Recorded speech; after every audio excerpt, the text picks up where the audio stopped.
Welcome to this explainer. We're jumping right in today because this is part of our Parashat and relationship series with Mazal Klein. And look, we're tackling something today that is so incredibly universal. It's something that just drains the absolute life out of people.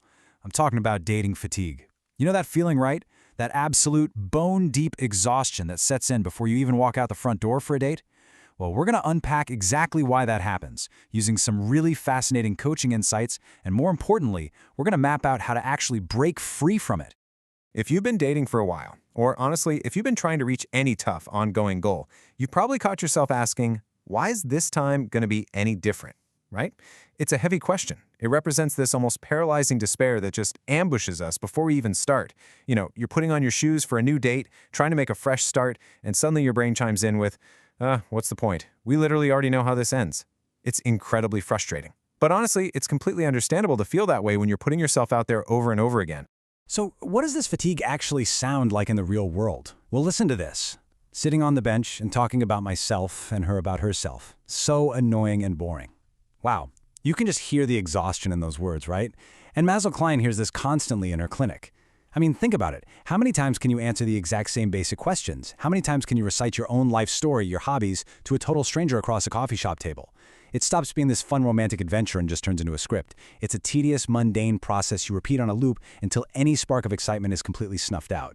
To really wrap our heads around why this repeating script is so damaging, think about this analogy for a second. You wouldn't carry the weight of 20 failed diets into a new one. It sounds totally ridiculous when you put it like that, right? Imagine starting a fresh health kick on a Monday, but mentally you're dragging around the guilt, the frustration, the physical weight of the last 20 times you tried and quit. You'd be crushed before you even ate your first healthy meal. But here's the thing, we do the exact same thing with dating. We drag the heavy ghosts of 20 failed relationships or awful dates right into the restaurant with us. No wonder the whole process feels so impossibly heavy. Now, there's actually a specific term used to describe this heavy, cynical feeling. It's called mental old age. It's essentially a state of consciousness where you just assume everything is already known and you despair in advance. But I want to be absolutely clear here. This kind of old age has literally nothing to do with chronological years. We are not talking about being 85 years old. This mental aging, it can sneak right up on you at 25. It happens the exact second you look at a situation and think, yep, I already tried this, I know exactly how it's going to go. That rigid assumption, that premature despair, that is what ages our spirit and makes life so incredibly tiring. Which brings us to a really crucial comparison. On one hand, we've got the old mindset. That's the heavy one we just talked about, full of assumptions, dragging around past failures, just despairing. But contrast that with the young mindset. This state of mind is all about openness.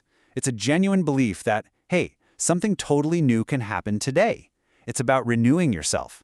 And this young mindset, it's the absolute key.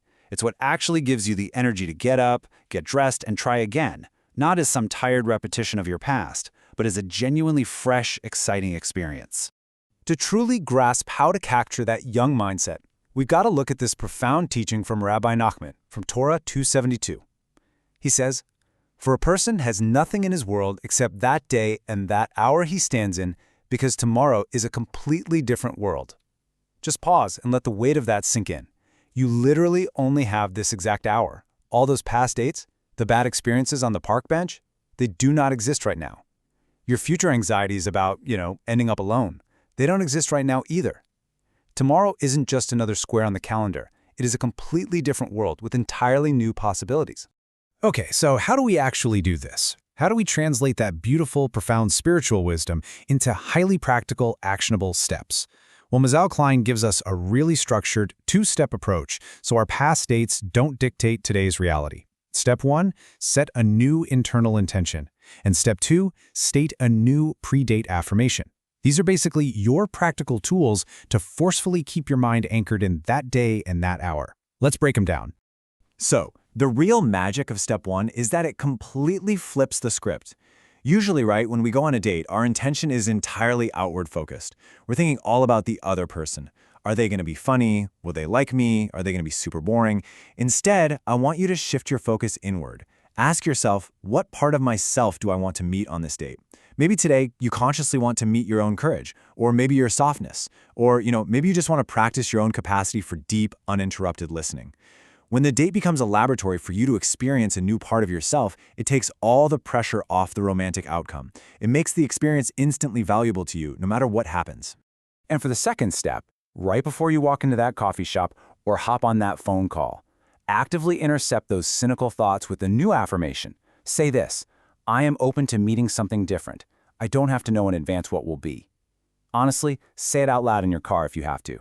It is such an innocent, brave, and wonderfully youthful statement. You're actively choosing to drop the heavy armor of your past experiences. You're walking in with open hands, ready to just let the world surprise you.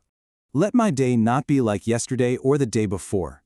By combining that inward intention with a brave, open affirmation, you are actively refusing to let history repeat itself in your mind.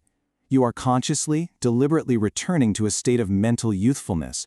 And as Mazel points out from her extensive coaching experience in her clinic, this shift in mindset, it genuinely works wonders. It changes your physical posture, it changes your conversational energy, and it completely transforms the entire dynamic of the date. It's a real game changer. As we wrap up this explainer, I want to warmly invite you to take this incredibly important work even further, with Maysa Klein herself. As a reminder, she is a dedicated coach for marriage and happy relationships, accompanying couples for closer communication. You can reach her directly at 052-328-6037. Whether you're navigating the heavy fatigue of the dating world or looking to deepen your current relationship, having an expert guide you out of mental old age is just absolutely invaluable. So I'm going to leave you with this provocative question to chew on. Tomorrow is a completely different world. When you wake up, what new part of yourself will you choose to meet? Thanks so much for learning with me on this explainer, and I'll catch you in the next one.